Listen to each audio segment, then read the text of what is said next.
For ever yours రక్తపింజరి.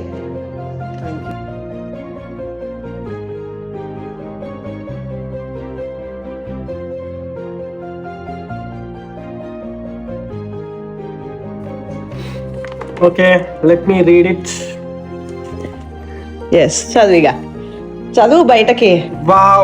నీకు చదవడం రాకపోతే నేను చదువుతా. Happy anniversary Chintu. ఈ లవ్ లెటర్ రక్తంతో రాద్దాం అనుకున్నా కానీ నా బ్లడ్ సరిపోదేమో అనిపించింది. అట్లీస్ట్ నీలాగా బ్లడ్ ని రిఫర్ కొంచెం స్లోగా. ఓకే, అట్లీస్ట్ నీలా బ్లడ్ ని రిఫర్ చేస్తూ రెడ్ ఇంక్ తో అయినా రాద్దాం అనుకున్నా, కానీ రెడ్ పెన్ లేదు నా దగ్గర. Anyway, happiest anniversary, 4th year anniversary. Okay. Successful గా 4 years కంప్లీటెడ్ అండ్ సక్సెస్ఫుల్ గా 11 years love life completed. Successful